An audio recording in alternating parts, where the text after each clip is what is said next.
NIOS अप्रैल 2025 exam, theory exam में क्या क्या करना है, कैसे पास होना है और मिनिमम कितना मार्क्स चाहिए पास होने के लिए और क्या करना है न्यू क्राइटेरिया में बता दिया गया। चलिए मैं वीडियो को स्टार्ट करता हूँ। देखिए आपको करना कुछ नहीं है, पहले देखो वीडियो का टॉपिक क्या है। NIOS थ्योरी एग्जाम के लिए इंपॉर्टेंट क्वेश्चन आंसर आपको पता है, जो भी आपके क्वेश्चन होते हैं हम उसको पिकअप करते हैं एंड उसको आंसर करने की कोशिश करते हैं।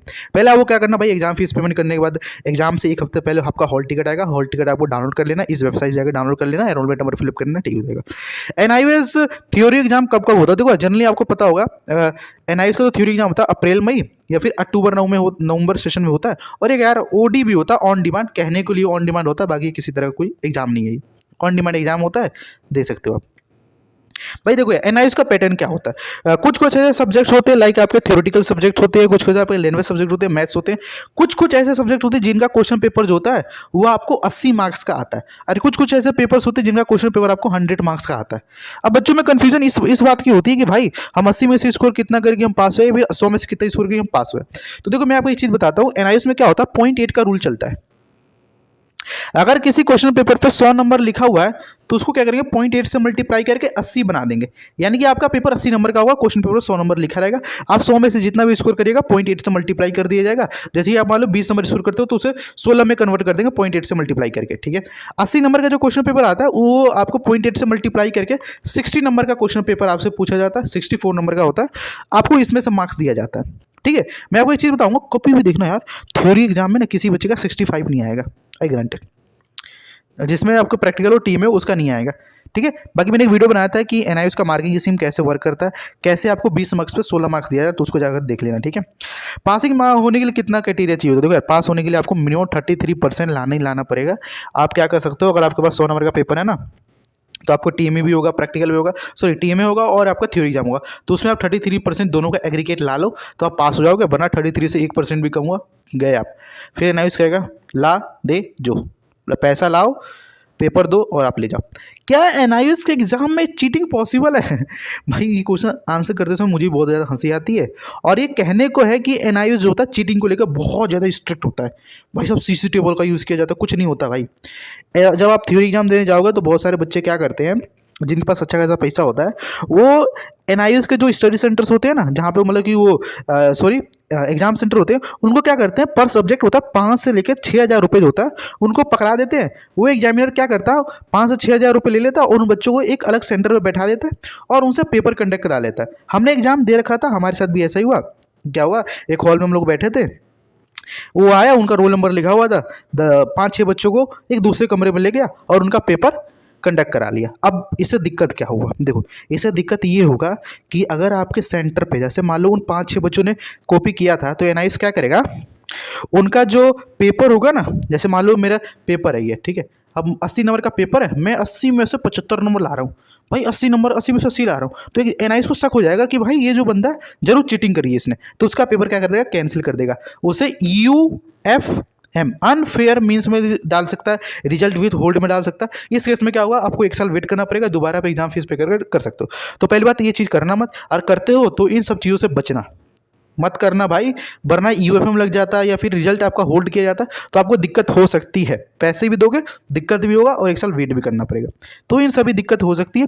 और देखो यार जो बच्चे चीटिंग नहीं करते उनके लिए क्या, देखो है, जो बच्चे चीटिंग नहीं करते ना उनको भी प्रॉब्लम हो सकती है। अगर आपके सेंटर पे ना भाई बहुत अलग लेवल पे चीटिंग हो रही है, तो वहाँ उस सेंटर क्या किया जाएगा, जैसे मान लो 6 तारीख को मेरा फिजिक्स का पेपर था, ठीक है, अब 6 तारीख को क्या किया, मेरे सेंटर पे जितने भी बच्चे थे सब ने भाई भर के चीटिंग करी, तो क्या करेगा NIOS, क्या करेगा, इस सेंटर पर जो 6 तारीख को एग्जाम है ना उसे कैंसिल कर देगा। अब कैंसिल करेगा तो क्या क्या दिक्कत होगा भाई, जो बच्चे जिन्होंने ईमानदारी से आंसर किया, अब ईमानदारी से पेपर दिया, उनका पेपर भी कैंसिल हो जाएगा। थ्योरी एग्जाम जो आपका रिजल्ट डिक्लेयर किएगा, थ्योरी एग्जाम में 0/0 लिख कर आएगा। अभी हुआ था ना एक बच्चे का, भाई मैथ्स में 95, केमिस्ट्री में 97, फिजिक्स में 0/0, क्यों, उस दिन उनका एग्जाम ही कैंसिल कर दिया गया NIOS के द्वारा। अब जिम्मेदार कौन लेगा, क्या NIOS उनको फ्री में पेपर देगा, नहीं, फिर से पैसे भी दो और पेपर भरो। NIOS का जो आंसर शीट है उसे कैसे इवोल्यूट किया जाता है, देखो NIOS का जो मार्क्स जो प्रोसेस होता है वो कैसे चेक किया जाता है, मैंने इस पर एक वीडियो बनाया था, आप उसको जाकर देखना, आपको पता चलेगी भाई जो हमारी कॉपी चेक करते हैं उनके पास हमारी कौन कौन सी इन्फॉर्मेशन होती है। भाई कुछ लोग तो ऐसे हैं जो कहते हैं कि जब आपके टीचर्स होते हैं कॉपी चेक करते हैं तो उनके पास आपकी सारी डिटेल्स होती है, आपके TMA होते हैं, प्रैक्टिकल नंबर्स होते हैं, उन सारे पे बेस पे आपको नंबर दिया जाता है। तो ऐसे बेवकूफ़ों को तो भाई मैं यही कहूँगा क्या कर रहे हो भाई तुम लोग, ठीक है। ये होता है रिजल्ट कब आता है। जनरली देखो यार, अप्रैल मई का जो एग्जाम होता है वो जून के एंड तक आ जाता है। जून के एंड मतलब कि आप समझ लो कि 25 जून तक तो मिनिमम आ ही जाता है, ठीक है। मैक्सिमम ये कितना भी लिया हो सकता है ये साला अप्रैल मई का एग्जाम जो है वो नवंबर दिसंबर में दे, जनवरी हो सकता है भाई। तो ये NIU से कुछ भी कर सकता है भाई। NIU पे किसी तरह कोई प्रेशर नहीं है, बच्चों की जो भी दिक्कत आती है झेलता है NIU, कुछ नहीं बोलता भाई, हमारी मर्जी, हम जब भी पेपर लाए जब भी रिजल्ट देंगे तुम्हें कुछ नहीं मतलब इससे। NIU ऐसा ही कहता है। पिछली बार हुआ था ना, अक्टूबर नवंबर का पेपर था, ठीक है, अक्टूबर नवंबर से सेशन का था, उसमें NIS ने पेपर कंडक्ट करा, रिजल्ट भाई जनवरी के एंड में दे रहा। 17 जनवरी को रिजल्ट आया था क्लास 12th का, 25 जनवरी को 10th का आया था।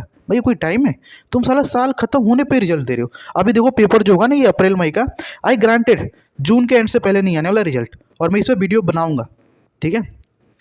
अगर एक्सपेक्टेड मार्क्स से कम आ जाए तो क्या कर भाई, देखो अगर मान लो एक्सपेक्टेड मार्क्स से कम है, तुमने पेपर अच्छे से करके आया, तुम्हें खुद पे बिलीव है, तो तुम रीवैल्यूएशन करा सकते हो, रीचेकिंग के लिए अप्लाई कर सकते हो, और NIS की वेबसाइट भी सारी चीज़ें ऑफिशियली अवेलेबल होती है, बट इसके लिए पैसा लगता है बहुत ज़्यादा, ठीक है। रीवैल्यूएशन में बहुत ज़्यादा पैसा लगता है।